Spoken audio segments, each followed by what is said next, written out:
I cannot praise MCLL high enough. I mean, it's my second home. I was brought in by a good friend of mine. My first day, I knew I'd found my niche.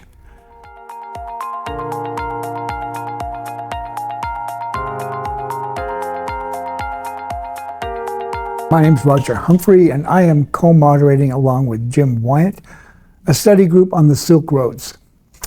From its early days after the reunification of China until after the fall of Constantinople.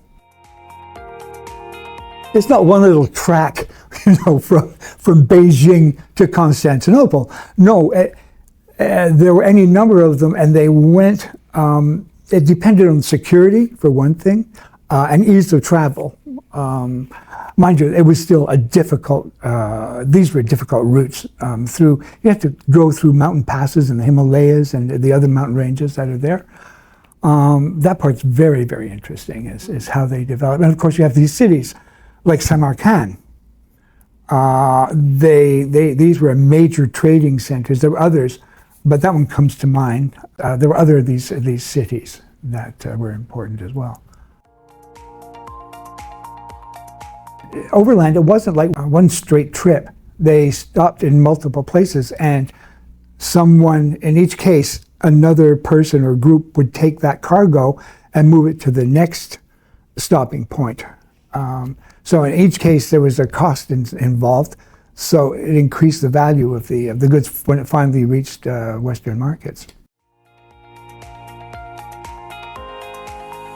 With Vasco da Gama's expedition to the east around Africa, they developed another route to bring these articles into Western Europe. And there's also a trade out of India, which is quite interesting, through the Red Sea, ending up, I think, in Alexandria. That became a site as well. The alternate route was found, and people could make an absolute fortune if they invested in the outfitting of a ship that went east and brought back anything and everything, But then again, it was the age of exploration. You have Columbus heading west, which changed the face of Western Europe, the results of that. And again, the trade that replaced the overland trade from the east, it went by ship. It was a lot cheaper to ship goods by water than overland. It wasn't just silk. There are many things that were required, or that the West wanted out of China, certainly. And of course, they developed paper making, which became very important in the later economies of Venice. Their industry, the paper and printing industry there was huge, as of about the 14th century, I think, yes. And there was, earlier, what's interesting is there was an imbalance of trade in that silk became so popular in Rome that much of their income, of the empire's income, went east to China. And you can see the parallels, I think. And it became a serious issue with the Roman administration, how to stop that.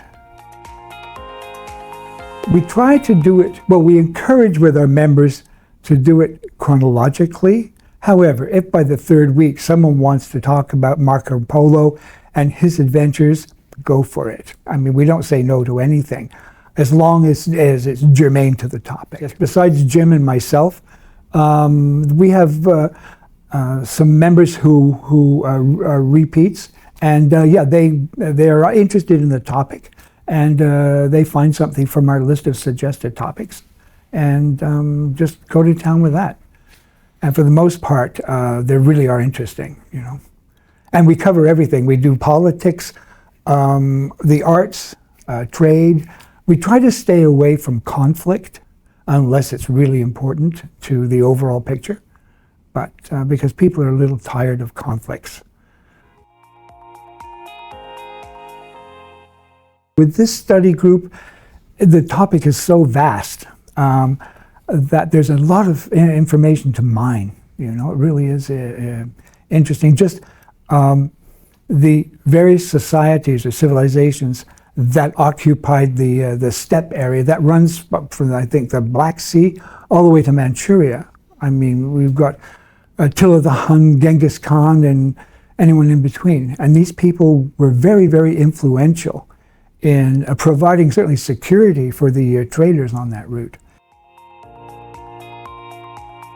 Since I was a teenager, I've read history books. And my major at university was history, and it was Tudor history, really, and which was a fascinating period. And we had a very, very good professor, Dr. Tytler, who is still out at Loyola. But no, it's as I say, history is, for me, it's fascinating. We learn from it, and we see parallels. I cannot praise MCLL high enough. I mean, it's my second home. I mean, we devote a lot of time to organizing these study groups, and this is my 11th year, starting in September. I was brought in by a good friend of mine. I was languishing in suburbia after retirement, and he suggested here, and it was my first day I knew I'd found my niche. And after a year or two, I started with other colleagues here, co-moderating various topics. And they were successful. I really enjoy it. So, yeah. But MCLL, the social aspect is very important as far as I'm concerned, and for a number of other people too. There's going for coffee after class, or meeting for a movie or a concert. That's very important for us.